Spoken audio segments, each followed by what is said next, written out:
Muy bien, pues vamos a dar inicio entonces. Muy buenas tardes a todos. Vamos a agradecer mantener apagados los micrófonos durante la sesión. Y bueno, hoy aprovechando es un día especial porque el TEC está celebrando su 80 aniversario. Entonces, a nombre del Centro de Logística Inteligente Sostenible del Tecnológico de Monterrey, les quiero dar la bienvenida a nuestro webinar, Cadena de Suministro 4.0 y en la práctica un análisis en caso brasileño. Yo soy Yamile y los estaré acompañando durante la siguiente hora. El día de hoy nos acompañan coordinadores y coordinadoras del Centro de Logística, al igual que académicos de nuestra institución. Así también agradecemos el interés de nuestros alumnos, alumnas y público externo de empresas que nos acompañan. Antes de comenzar, me gustaría recordarles que este es un espacio de aprendizaje y colaboración, por lo que les animo a hacer preguntas a través del chat y al final tendremos aproximadamente un tiempo de 15 minutos para responder las preguntas seleccionadas.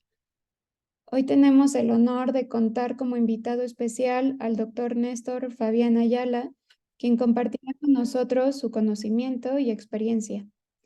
A manera de presentación de nuestro invitado, les comparto solo algunos datos de su trayectoria.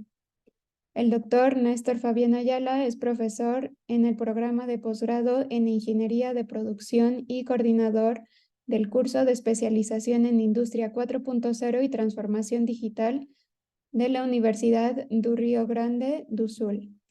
Es coordinador del Núcleo de Ingeniería de Organización, donde desarrolla investigaciones y proyectos aplicados en las áreas de transformación digital e Industria 4.0 con empresas y entidades gubernamentales de Brasil. También participa como profesor visitante en el Instituto Tecnológico de Monterrey, Campus Santa Fe. Participa como especialista en la Cámara de Industria 4.0 del Ministerio de Ciencia y Tecnología de Brasil. Actúa como experto en digitalización en la Organización de las Naciones Unidas y es considerado actualmente uno de los top 50 influencers mundiales en Industria 4.0 por la consultora O Analytics de Inglaterra. Y ahora, sin más preámbulos, cedo la palabra a Néstor para comenzar con su participación. Muchas gracias, Néstor. Perfecto, muchas gracias a ustedes por la invitación. Espero que pueda ser un intercambio interesante, mutuo, ¿no? Entonces tengo 45 minutos y ahí después tenemos 15 minutos para preguntas y respuestas. Y la idea justamente es que podamos intercambiar un poco de lo que vemos en la realidad de Brasil, ¿no? Con los trabajos que estamos desarrollando y la realidad también que vemos en diferentes, que ustedes ven también en diferentes escenarios, sea en el mexicano o internacionalmente, ¿no? Entonces, la idea de del webinar, y bueno, ya fui presentado, entonces voy a pasar para el siguiente, presentando un poco mi grupo de investigación, ¿no? Y en ese grupo de investigación, entonces, que es el NEO, nosotros desarrollamos diferentes investigaciones relacionadas a Industria 4.0. Somos un grupo hoy de 30 investigadores entre profesores y alumnos de doctorado, postdoctorado, maestría, alumnos de graduación, donde cada uno de esos, principalmente los investigadores de maestría, de doctorado, cada uno de ellos aprofunda en un asunto de Industria 4.0, de digitalización, de ecosistemas, de innovación, y después nosotros juntamos todo ese conocimiento para trabajar junto con la sociedad, trabajar junto con las empresas, ¿no? Entonces, nosotros quedamos en Brasil, en el sur de Brasil, el estado más al sur, la provincia más al sur de Brasil, cerca, entonces frontera con Uruguay y con Argentina, en el programa de posgraduación de Ingeniería Industrial. Entonces, diferentes colaboraciones que tenemos con universidades en todo el mundo, con investigadores, ¿no? En diferentes partes del mundo, con investigadores de estas universidades, y ahí entonces todo ese conocimiento que vamos juntando lo vamos volcando a actividades sea de consultoría, más de consultoría con empresas o actividades con instituciones, ¿no? Entonces, tenemos proyectos con Ministerio de Ciencia, Tecnología e Innovación de Brasil, Ministerio de Educación, Ministerio de Economía, Ministerio de Industria, así como entidades como, por ejemplo, SEBRAE, para entender cómo llevar a Industria 4.0 para las pequeñas empresas, y proyectos más con empresas, como por ejemplo con Steel, Grupo Boticario, que es una gran empresa de cosméticos, ayudando a esas empresas a definir su camino, su roadmap de Industria 4.0. Y dentro de esos casos, ¿no? El que voy a compartir con ustedes hoy es el caso de Macrosul, ¿no? Entonces, con Macrosul lo que hicimos fue una consultoría para definir el roadmap de una cadena de suministros 4.0. Entonces, fue un proyecto que fue financiado por una entidad de fomento a la innovación aquí en Brasil, que se llama FINEP. Fue un proyecto de dos años en total. Entonces nosotros fuimos en 2021, ¿no? En 2021 fuimos a la empresa y analizamos qué la empresa, en 2020 en realidad, vamos, qué la empresa podría implementar de tecnologías, definimos ese roadmap y ahora este año estamos de vuelta en la empresa analizando los resultados. Entonces, puedo compartir con ustedes toda la jornada, desde el momento que nosotros definimos junto con la empresa qué tecnologías podrían ser implementadas para alcanzar esa cadena de suministros inteligente, hasta el post-implementación que está haciendo en este momento, ¿no? Solo que antes de ir al asunto específico de la cadena, de una cadena de suministro 4.0 y presentar para ustedes este caso, les quería mostrar un poco nuestra visión de industria 4.0, ¿no? Entonces, es esta dimensión que vamos a hablar, ¿no? Que es la dimensión de Smart Supply Chain, por nuestra visión dentro de nuestro grupo de investigación, nosotros vimos que la industria 4.0, cuando empezamos a hablar de Industria 4.0, empezamos a investigar Industria 4.0, cuando se empezó a hablar de Industria 4.0 aquí en Brasil, eh, la Industria 4.0 se veía mucho más como un sinónimo de Smart Manufacturing, ¿no? Entonces, como un sinónimo de tecnologías aplicadas a la línea de producción. Y ahí nosotros identificamos otras oportunidades, y ahí inspirados también por el trabajo de David, ¿no? De David Romero, del operador 4.0, una dimensión del trabajador siendo apoyado por las tecnologías, y externamente la dimensión de Smart Products y Service, ¿no? Productos inteligentes y servicios inteligentes siendo ofrecidos a las empresas, a los clientes, y la dimensión de Smart Supply Chain, ¿no? Entonces, la dimensión de Smart Manufacturing, ¿no? Nosotros consideramos toda esa jornada de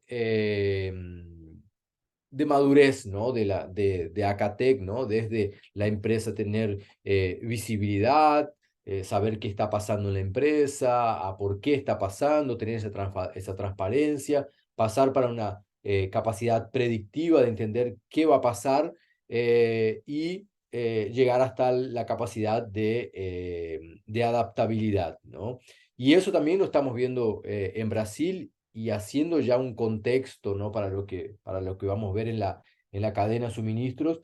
eh, Siempre nuestra mirada para esas dimensiones de Industria 4.0, una mirada de, ok, muy lindo todo, muy industria del futuro, pero ¿qué es real, no? ¿Qué es real en nuestras empresas? ¿Qué puede ser aplicado por nuestras empresas? Entonces, cuando hablamos de estas dimensiones de visibilidad y transparencia, por ejemplo, ¿no? De entender qué está pasando y por qué está pasando, tenemos soluciones muy simples, ¿no? De aplicación de esas tecnologías, aquí en Brasil lo conseguimos por valores bajos por ejemplo, $50 por mes, para tener la visibilidad de lo que está pasando en la máquina. Esa información va para la nube, y esa información está en cualquier lugar en tiempo real, para que el dueño inclusive de una pequeña empresa, puede accesar esa información, ¿no?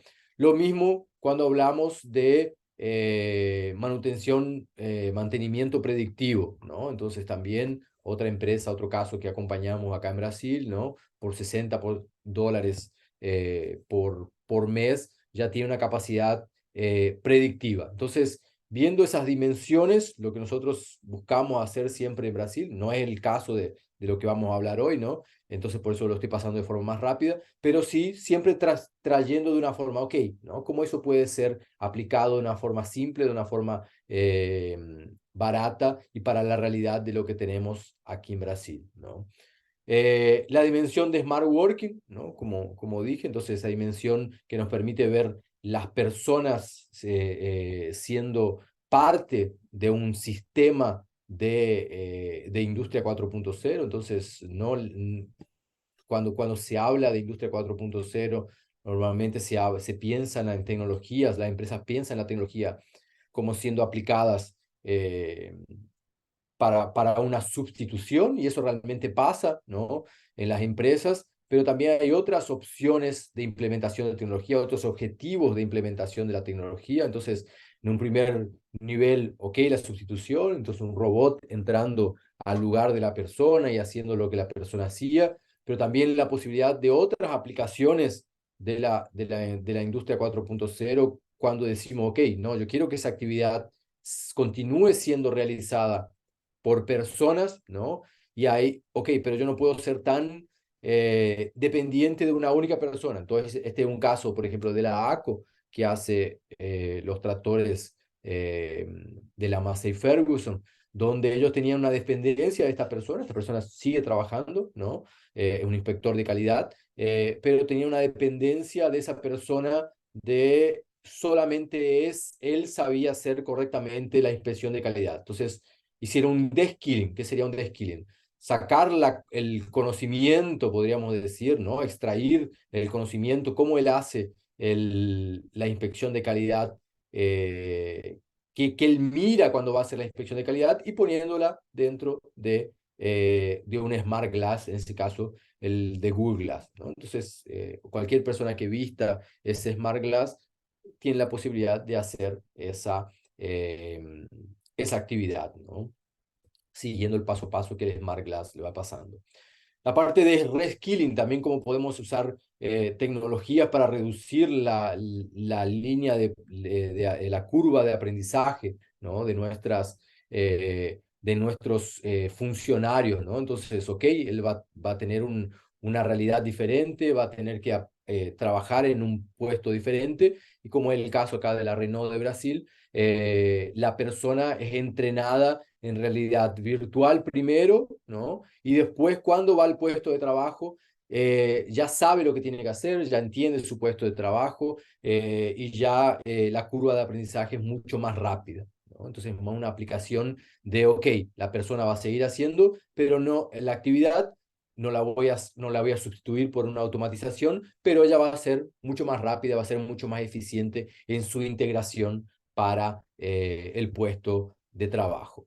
Y un upskilling, ¿no? Que un upskilling entonces es eh, eh, esa esa suma entre la tecnología y el trabajador, ¿no? Entonces, ni la tecnología sola podría hacer la inspección, en este caso, por ejemplo, la Petrobras, ¿no? La inspección de los tubos, ni el encargado del mantenimiento, el encargado de la inspección, podría ver lo que hoy ve gracias a la inteligencia artificial, ¿no? Entonces, complementando esas tecnologías, y ahí nos permite entonces decir, ok, para que yo pueda tener una industria 4.0, no necesariamente tengo que sacar el trabajador de las funciones, ¿no? Y la última dimensión, bien rápido antes de ir a la dimensión de Smart Supply Chain, es la dimensión de Smart Products and Service, ¿no? Entonces, yo puedo tener productos que están embarcados con tecnologías de la industria 4.0, y eso me permite que yo entregue servicios, ¿no? Entonces, diferentes niveles de servicio. Entonces, si yo tengo dispositivos o mis equipamientos están conectados, yo puedo tener, por ejemplo, un servicio reactivo de movilidad. Entonces, en cualquier lugar donde mi inspector o donde la persona de mantenimiento esté en ese momento, será posible que él reciba una alerta con las informaciones de tal máquina en tal puesto de trabajo, en tal máquina, en tal línea de producción, tiene un problema y ahí la persona ya hace se traslada ya a esa línea de producción, a ese lugar, ya con todas las herramientas, con la pieza que va a tener que cambiar para hacer ese mantenimiento de una forma más rápida. Después tenemos Internet de las cosas y con Internet de las cosas podemos tener un servicio más proactivo. Entonces, ese servicio podemos tener un panel un dashboard, donde nosotros vemos qué está pasando con los equipamientos, con los activos en tiempo real. Después a eso le sumamos inteligencia artificial y la inteligencia artificial me permite tener un servicio predictivo. Entonces, antes de que las cosas pasen, por ejemplo, mantenimiento antes, ya puedo organizarme, pero también la tecnología y por eso que la digitalización, la servitización digital viene mucho de la mano con Industria 4.0, que es inclusive un servicio democrático, que eso estamos viendo, una democratización de un servicio. Entonces estamos viendo mucho aquí en Brasil de empresas que están comprando máquinas de Italia, por ejemplo, porque son las mejores para la parte de muebles, por ejemplo, y el servicio se lo hace de forma remota a través de realidad aumentada, realidad virtual, que se va guiando a una persona dentro de la empresa aquí en Brasil. Desde Italia se le va asesorando para que haga ese servicio, ¿no? Entonces, las diferentes oportunidades que nos trae la industria 4.0 y que también se reflejan en la cadena de suministros. ¿Tá? Entonces, en esa cadena de suministros, como yo había dicho, entonces tenemos una complejidad muy grande, ¿no? De diferentes niveles de una cadena de suministros, mis proveedores, los proveedores de mis proveedores, y ya no es más una lucha para ser competitivo de esta empresa focal. Para que toda la cadena pueda ser focal, necesita entonces de una integración, sea una integración upstream con los proveedores, sea una integración downstream con los clientes. Y justamente fue eso lo que nosotros buscamos a través de ese proyecto que realizamos con la Macrosul. Entonces, la Macrosul es una empresa inclusive mediana, de tamaño mediano. Eso es interesante decirlo, como la industria 4.0 está al alcance de empresas de diferentes tamaños. Es una empresa de tamaño mediano que distribuye tornillos y conectores para grandes empresas, como por ejemplo Tramontina, que es de cubiertos, Legrand, que es de cajas de luz, Marco Polo, que es de camión, que es de colectivos, entonces TKE, que es de elevadores. Entonces ella provee todos los conectores que esas empresas necesitan y tiene por el lado del cliente, ¿no? Tiene un gran desafío porque él provee todo lo que sea conectores o todos los conectores en las empresas están en lo que sería eh, una materia prima de clase C, ¿no? Que tiene valores bajos, pero si te falta un tornillo, no, terminas un colectivo, ¿no? Entonces, ellos cuidan de todo eso, inclusive colocando los productos directamente en la línea de producción del cliente, ¿no? Como es el caso, por ejemplo, de la TKE de elevadores, ¿no? La ThyssenKrupp.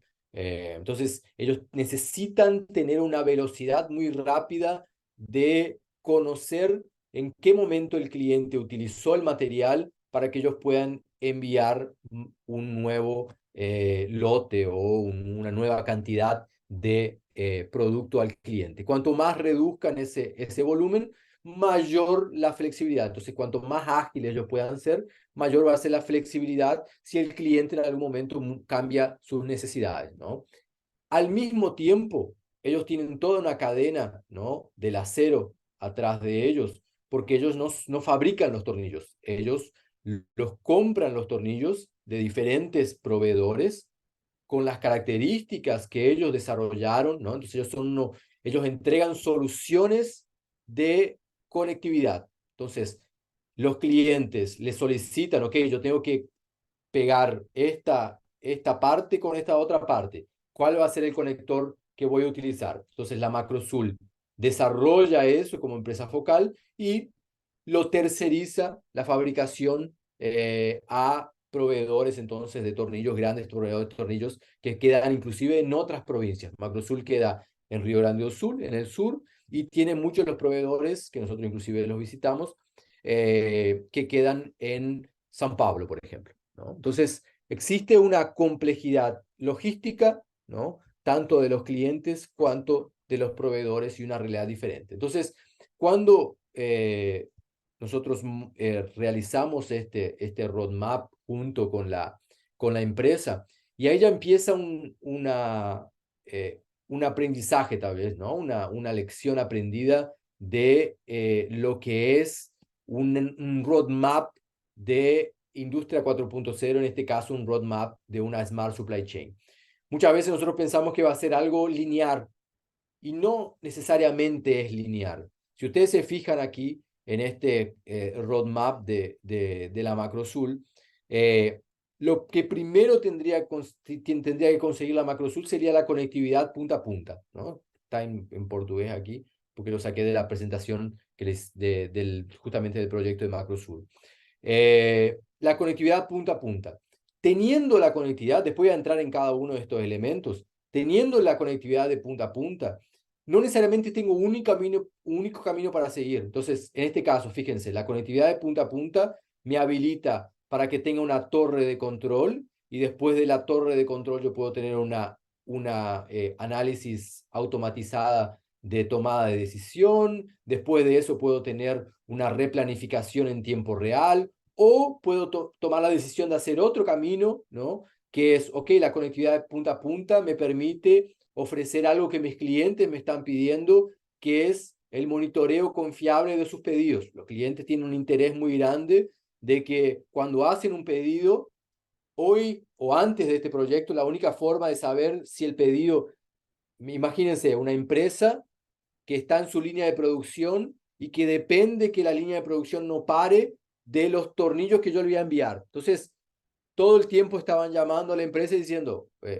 mi tornillo va a venir. Sí, el tornillo va a llegar mañana. Ahí después de 2 horas llegué. ¿Realmente va a llegar mañana? Entonces, es una necesidad de los clientes. Ok, entonces la funcionalidad, en el momento que yo tengo conectividad punta a punta, yo les puedo mostrar a ese cliente dónde está su pedido, si está en el camión, yendo para allá, o si está en mi proveedor me está enviando ese material. Entonces, esa visibilidad es algo que agrega valor al cliente. O puedo hacer otro camino, por ejemplo, que es la optimización avanzada de lucro, después vamos a hablar de eso, ¿no? Entonces, diferentes opciones de caminos. Entonces, primera lección aprendida, un roadmap no necesariamente es lineal, puede tener varios caminos. Ahí viene, ok, entonces, ¿cómo yo defino el camino que va a ser, que va a ser mi empresa? En este caso, nosotros nos sentamos con la directoría, con los principales gerentes de la empresa, dijimos, ok, ¿qué es lo que más agrega valor para el cliente después que tenemos conectividad punta a punta? Mira, nosotros necesitamos tener, ok, la conectividad de punto a punta, pero tengo que verla eso en tiempo real, todos los indicadores en una torre de control. Ok, ¿qué vas a hacer con ese dato de torre de control? Quiero tener un análisis automatizado de las decisiones que tengo que tomar. Ok, paramos por ahí. Ahora vamos por el otro camino. Mis clientes me están pidiendo el monitoreo confiable de sus pedidos online. Ok, entonces vamos para eso. Entonces, la, eh, colocar esa jornada que puede ser, que puede tener diferentes caminos, va a venir por las necesidades de la empresa, ¿no? Y ahí viene justamente la tecnología como un camino para llegar a un determinado fin y no la tecnología como un objetivo único, ¿no? O la tecnología como un medio y no como un fin. Entonces, vayamos a los cómo nosotros alcanzamos. La idea de esta charla, sí es que yo lo hablé con Eduardo, era justamente traer, ¿no? Cómo eso, no solo el concepto, pero cómo lo hicimos para que eso realmente sea una realidad en esa empresa, ¿no? En la cadena de suministros de esa empresa. Entonces, la conectividad de punta a punta va a ser un primer... ¿Lo había traducido esto? Bueno, pues ahora no está más traducido. Espero tener la última versión. Pero bueno, el portugués es muy cerca, está muy cerca del español, ¿no? Entonces, primero, la conectividad punta a punta. ¿Cuál es una opción que tenemos para hacer esa conectividad con mis clientes y con mis proveedores? La primera opción es una API, ¿no? Entonces, esa interfase que va a conectar, ¿no? Mi ERP con el ERP de mi cliente. Entonces, cada vez que mi cliente da de baja un material en su almacén, esa información va al RP de él, ¿no? Y automáticamente mi RP también saca esa información, agarra esa información y me la trae para que yo diga, ok, entonces ahora tengo que despachar una caja de tornillos porque mi cliente utilizó, sacó de su stock esa caja de tornillos. Perfecto, muy interesante eso. Ahí tenemos algunos desafíos, ¿no? Principalmente eh, de los dos lados, ¿está?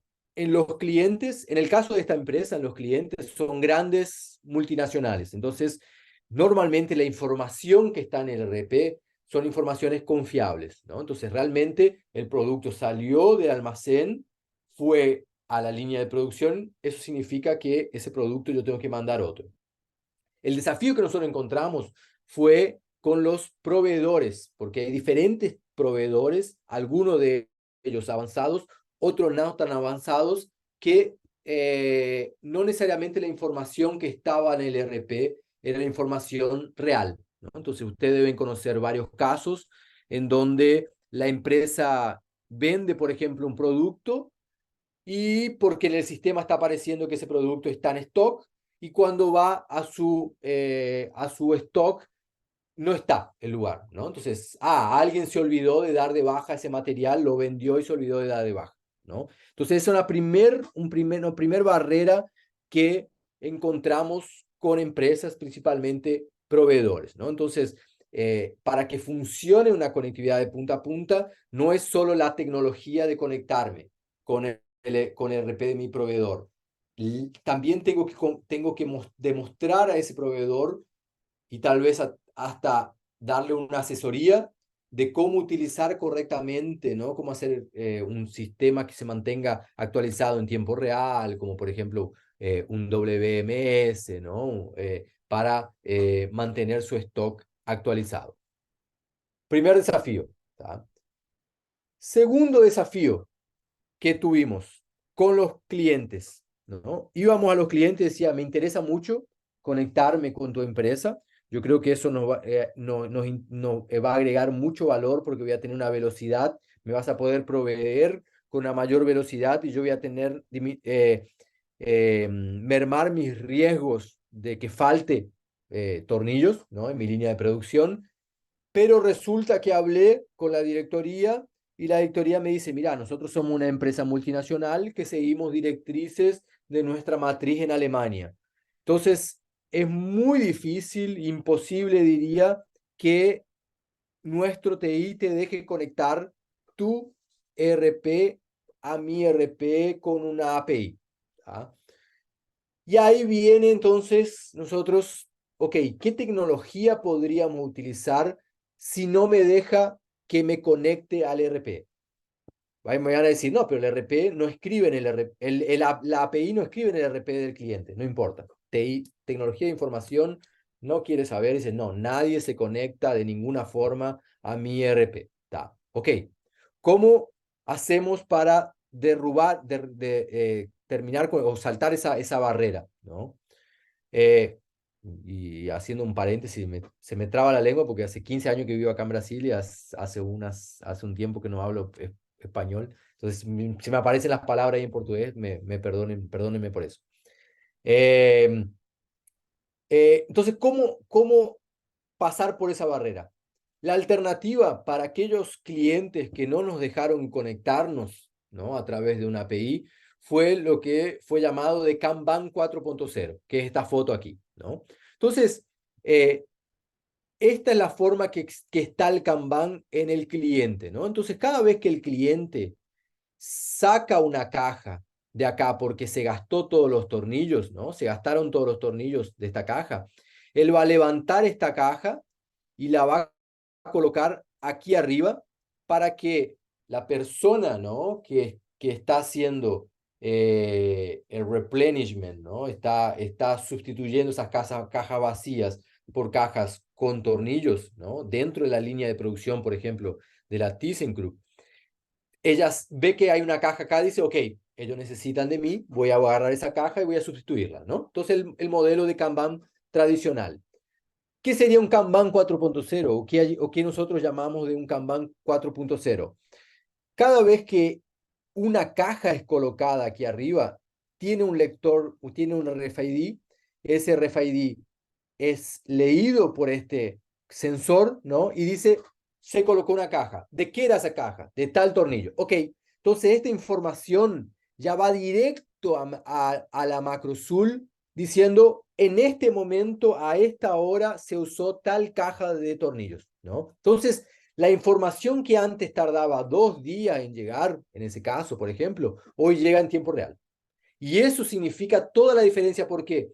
Porque antes venía el camión a la empresa, juntaba las cajas vacías, iba hasta la MacroSul y la MacroSul solo sabía que la caja que necesitaba de ese tornillo. Cuando el camión llegaba con esa caja vacía, dijimos, acá están las cajas, llénamela, ¿no?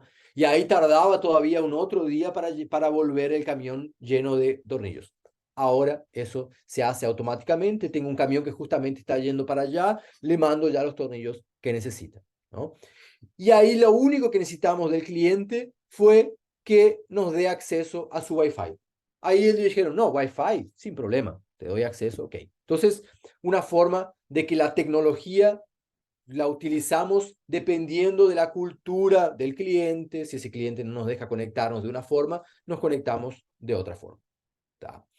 Otras formas que otras empresas, ahí estoy saliendo un poco del caso MacroSul y trayéndoles otros que nosotros analizamos. Este es el caso de la Continental junto con la Multitools.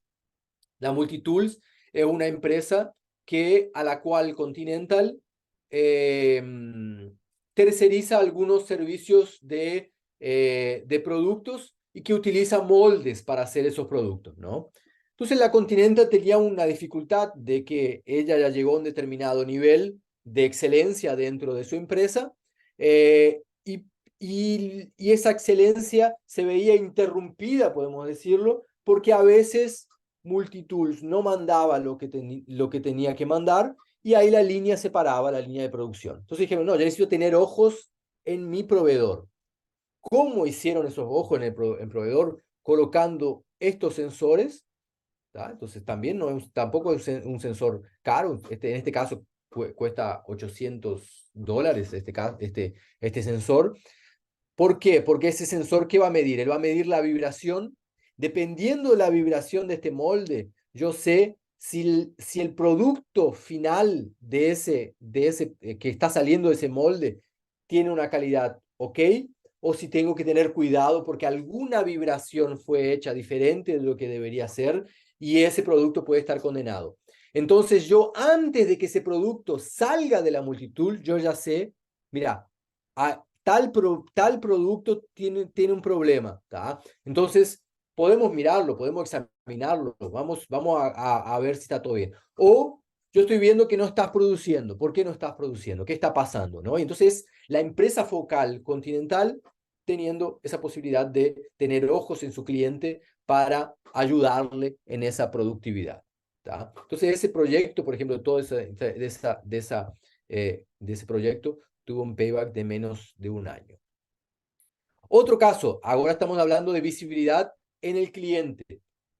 Oxipira, ¿no? Es una empresa que hace estas máquinas de corte a láser de metal, ¿no? Y ahí ella, ¿qué hizo? Ella colocó sensores, y ella vende estas máquinas, ¿no? Y ella colocó sensores a través de un partnership con esta startup que se llama Mobi, donde ella monitorea cómo el cliente está utilizando la máquina, si el cliente está utilizando de forma correcta, pero aparte de eso también monitorea eh, cuántos consumibles, que en este caso es la mecha que hace el corte a láser, cuántos consumibles está utilizó ya la empresa, y ahí por ese contaje él ya puede ofrecerle, decir, mira, yo ya estoy contando, ya sé que gastaste tantos consumibles, te voy a mandar producto, ¿no? Entonces, una conectividad que antes de que el cliente necesite el producto y se dé cuenta que la línea de producción va a parar porque le falta el consumible de la máquina, Oxipira ya le está mandando. ¿Tá? Entonces, en ese caso, por ejemplo, ellos pudieron aumentar diferentes niveles de diferentes indicadores, pero lo interesante es que ellos pudieron aumentar en 50% la efectividad y la lucratividad de sus servicios gracias a esa conectividad. ¿Tá? Entonces, diferentes formas de conseguir esa conectividad de punta a punta.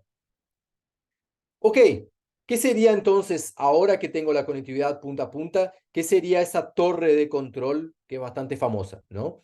¿Y cómo llego a esa torre de control? Entonces, la torre de control en este momento en la empresa son 8 monitores, ¿tá? Que quedan en la empresa, donde ellos tienen la información en tiempo real de todo lo que está pasando en su cadena de suministros, sea sus proveedores y sea en sus clientes.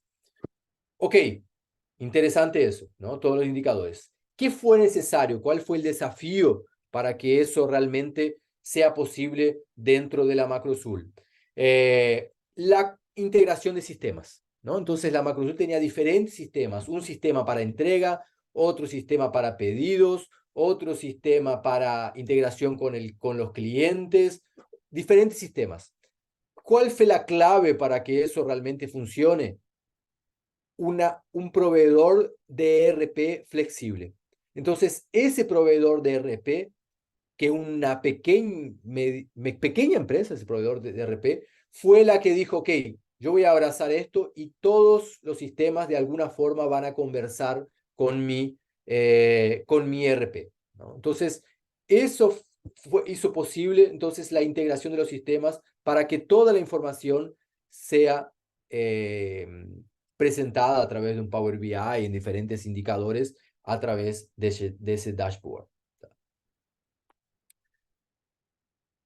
Diferentes tecnologías, también obviamente la empresa para tener una agilidad dentro de la empresa, ¿no? Implementó diferentes tecnologías, ¿no? Entonces, en el caso, por ejemplo, transelevadores, correas automáticas no fueron necesarias en este caso, pero sí AMRs, ¿no? Entonces, los AMRs para realizar el picking de las cosas. Entonces, lo que tardaba mucho en la empresa, por ejemplo, era que eh, la agilidad para hacer el picking de cada empleado. Entonces, ¿qué hace ahora?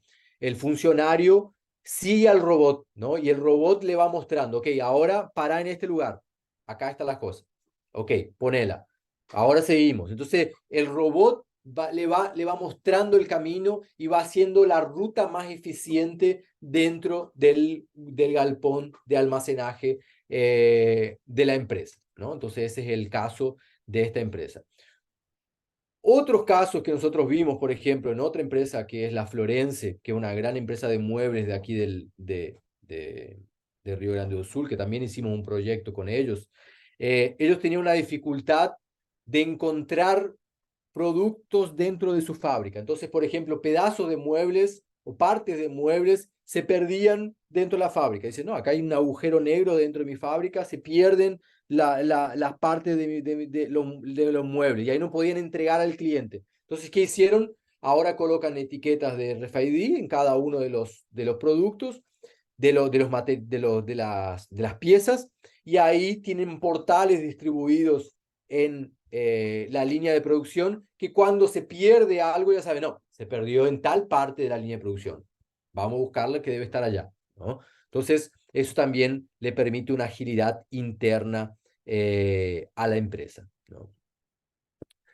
Eh, y ahí ya yendo para el final, ¿no? Entonces, ¿cuáles fueron otras tecnologías que fueron implementadas? Entonces, tecnologías más simples, ¿tá? Pero que realmente son importantes para la empresa, como el caso de el proceso de pedido sin contacto. Entonces, una de los levantamientos que nosotros hicimos cuando empezamos la jornada, la definición de la jornada de una cadena de suministros inteligentes de la Macrosul, fue entrevistar diferentes personas, las diferentes personas que actuaban en el proceso de la Macrosul, y preguntarles cómo le parece que la tecnología le podría ayudar en su trabajo. Y había una funcionaria que lo que hacía, ¿no? Una colaboradora, que el trabajo de ella era, llegaba un PDF del cliente con un pedido y ella tenía que pasarlo a un Excel con los códigos, ¿no? El cliente con un pedido en PDF y ella tenía que digitarlo en una planilla de Excel para alimentar el ERP de la empresa. Y ahí la respuesta de ella, cuando le preguntamos cómo le parece que la tecnología le podría ayudar, dijo, este trabajo que yo hago no lo tendría que estar haciendo. La tecnología me podría ayudar justamente a hacer lo que yo hago. Entonces, fíjense, la persona dice, pónganme a hacer otra cosa, porque esto no agrega valor, esto, sacarlo de un lugar para el otro, porque ya no viene de la forma que yo lo necesito. Entonces, a través de RPAs que fueron implementados en la empresa, ya el RPA ya lee de la forma, ¿no? El robot ya lee de la forma que el cliente mandó y lo transforma en la forma que Macrosul necesita para que su sistema funcione, su RP, toda su integración funcione, ¿no? Entonces, sin ningún contacto, ninguna persona, llega el pedido del cliente de la forma que quiera llegar, a través de un PDF, si quiere, el robot lo lee y lo transforma de la forma que el sistema entiende, ¿no? También para gestión de pedido, la replanificación en tiempo real, ¿no? Entonces, cambió algo en mi cadena de suministro, ¿no? Ese proveedor no me manda más las informaciones. En tiempo real da ese alerta, llegan unas diferentes opciones para casi, en este momento está en casi en tiempo real, porque llegan a diferentes opciones para el tomador de decisión dentro de la Macrosul, y él dice, ok, si este proveedor no me puede mandar más, vamos por el próximo, ¿no? Y la idea es que en un futuro eso sea completamente automático por diferentes categorías de esos proveedores. El sistema ya pueda tomar la decisión, ok, este pedido no entró para este proveedor, entonces mándame al próximo proveedor, ¿no? Y aquello que yo ya comenté, que era muy importante para los clientes, como nosotros tenemos cuando compramos en Internet, por ejemplo, en Amazon, ellos también, ¿no? Ya tienen implementado eso, ahora el cliente hace el pedido y puede monitorear en qué posición se encuentra, en qué momento se encuentra el pedido del cliente. Entonces, conclusiones de eso, ¿no? Entonces, y ya eso lo repito, pero pues, todos ya lo sabemos, ¿no? La industria 4.0 es la actualidad, no es el futuro. Inclusive se ven mucho menos proyectos de integración horizontal en la cadena de suministros, pero no es por una cuestión de tecnologías. Y eso nosotros fue un aprendizaje muy grande de ese proyecto, que fue, ¿qué hace que mi cliente, o más importante todavía, qué hace que mi proveedor me deje que me conecte a él para extraer informaciones? Y cuando digo conecte, sea que coloque un dispositivo de IoT o que conecte a través de una API mi sistema con el sistema de él. No es la tecnología es muy simple de ser solucionada. Lo que es lo más difícil de conseguir, y que en ese caso Macrosul tenía, es la confianza, una relación de confianza. Cuando nosotros llegábamos al proveedor de esa empresa, la empresa decía, no, Macrosul, si ustedes necesitan, conéctense a mi ERP. Si no pueden conectarse a mi ERP, yo le doy un login de mi ERP y ustedes sacan la información que necesitan de aquí dentro de mi ERP. ¿Tá? Entonces, ese nivel de confianza que fue construida una relación de persona para persona y no de empresa para empresa. ¿Tá? Y que eso inclusive es algo muy frágil porque en el momento que yo use las informaciones que tengo contra ese mi proveedor, no va a querer más compartir esa información. Entonces tiene que ser una ganancia de los dos lados, ¿no? Un beneficio de los dos lados. Y precios tenemos de todos los portes, ¿no? Tenemos tecnología a diferentes precios. Se puede hacer, ¿tá? Las soluciones se van a encontrar a través de tecnología, a través de un ecosistema, ¿no? Que vamos de partnership que vamos a necesitar hacerlos, pero tanto empresas de mediano como de gran porte, o diría también de pequeño porte, pueden alcanzar esa integración horizontal, ¿tá? Entonces, eso era lo que tenía ahí para compartir con ustedes. Quedo ahí a disposición entonces para las preguntas. Y creo que estoy bien ahí. Empezamos 3 minutos más tarde, Yamil, entonces Sí, estoy bien ahí con muchísimas los gracias, minutos. Néstor. Terminaste muy bien. Muchas Gracias a gracias ustedes. por tu presentación, por compartir con nosotros los conocimientos y los casos. Fue muy interesante. Y pues vamos a empezar a dar espacio a las preguntas. Eduardo nos va a ayudar con este espacio. Vamos a abrir micrófonos por si alguien lo quiere hacer y si no, procedemos a realizarlos nosotros.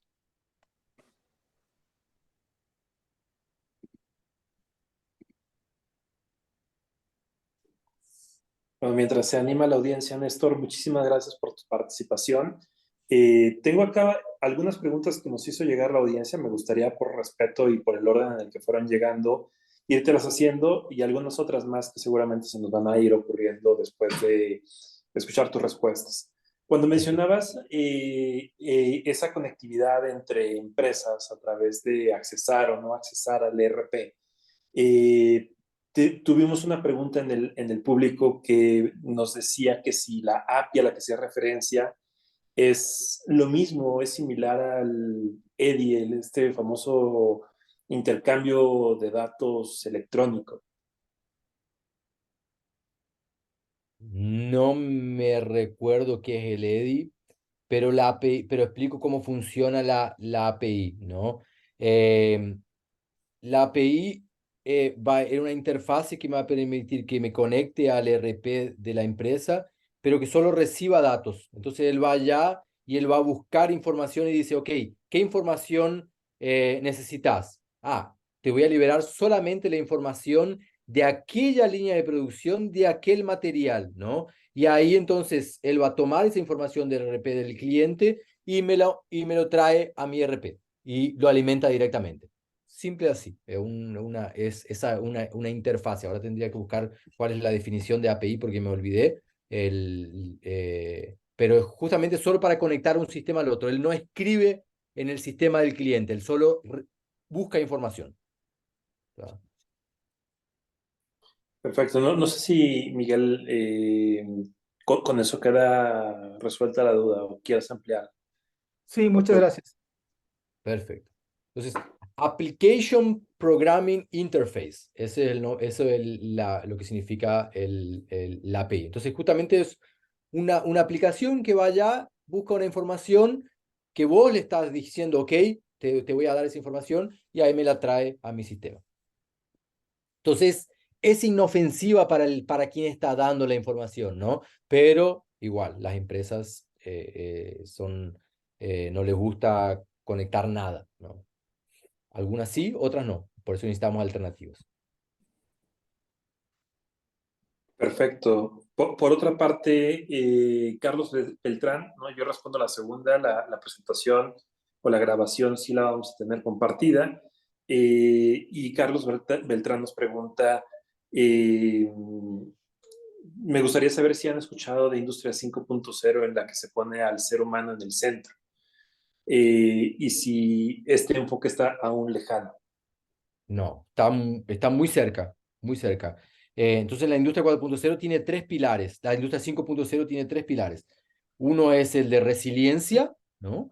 Y ahí el resiliencia, entonces porque la industria 4.0 no viene para sustituir la 4.0, viene para darle un enfoque diferente, ¿no? Cuando Europa dice, nos equivocamos cuando pensamos en industria 4.0 porque parece ser que lo más avanzado de la industria 4.0 es sustituir al humano. Entonces, por eso que vienen con ese concepto de 5.0. Dice, no, es la 4.0, pero mirando de una forma diferente. Entonces, la aplicación de tecnologías para alcanzar una resiliencia, una flexibilidad mayor, una respuesta a incidentes que puedan pasar en la cadena de suministros más rápida. Y ahí este concepto de Smart Supply Chain ya viene justamente alineado con ese pilar de la 5.0.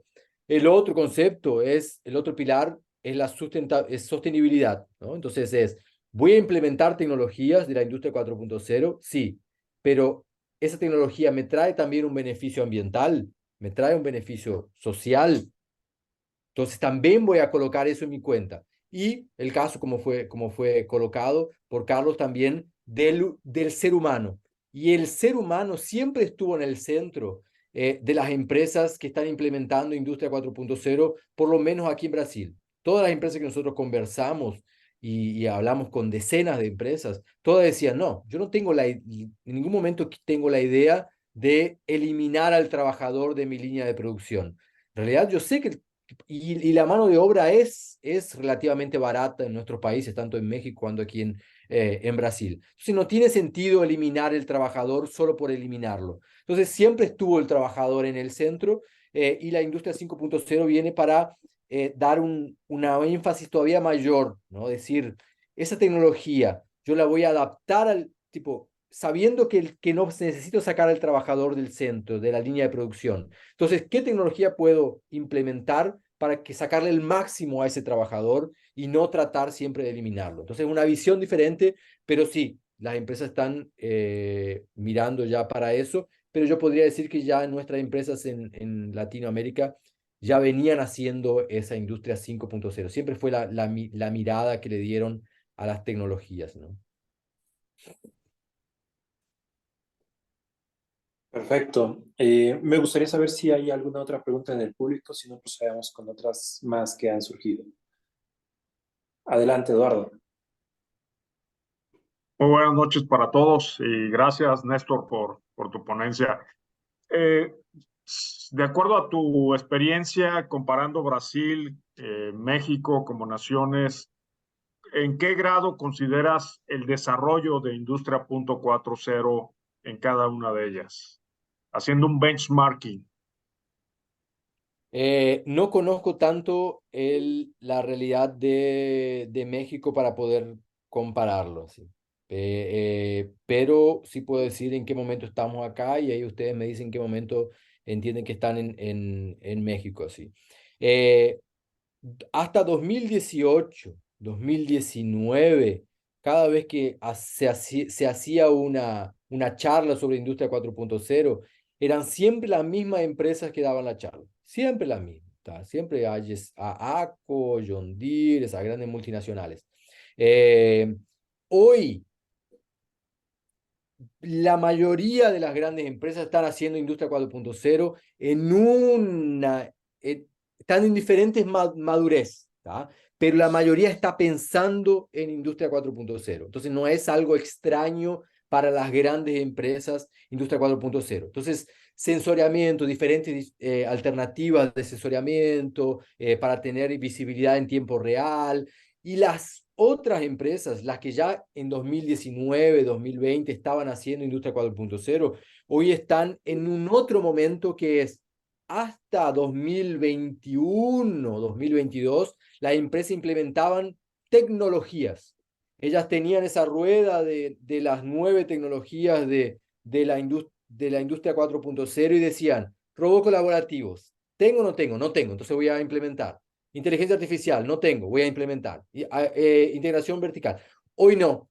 Hoy las empresas están organizando las tecnologías diciendo, yo solo voy a implementar tecnología si realmente si me agrega algo a mis indicadores, ¿no? Entonces, las grandes empresas ya están en un momento de madurez de decir, no es la tecnología como un medio, sino que es la tecnología como un fin. Y ahí están organizando ese roadmap que antes estaba muy desorganizado, era implementar pruebas de concepto, pilotos, tecnología, y ahora están viendo que ahora vamos a organizar la casa para entender qué tecnología vamos a implementar, cómo vamos a utilizar mejor la tecnología que tenemos ahora.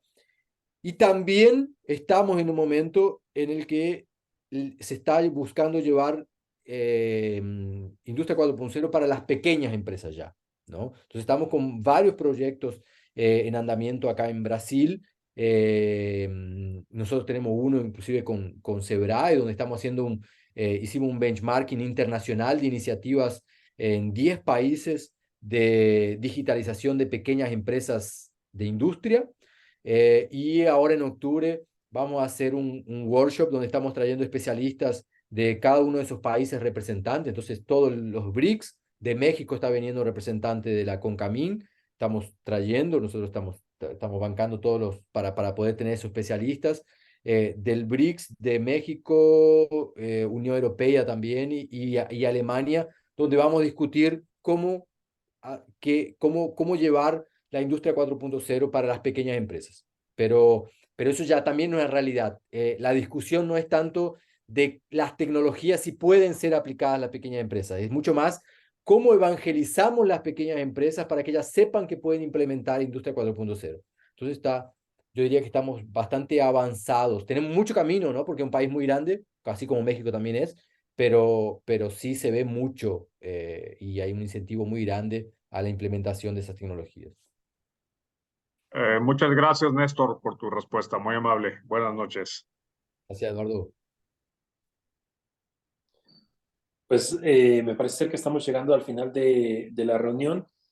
Agradezco pues, a Néstor principalmente por la exposición que nos ha dado sobre esta charla relativa a Industria 4.0 y me gustaría también agradecer a todos nuestros asistentes. Nos vemos el próximo mes en el siguiente webinar. Muchísimas gracias, Néstor. Un abrazo hasta Brasil y saludos a Muchas todos acá en gracias. Un México. saludo.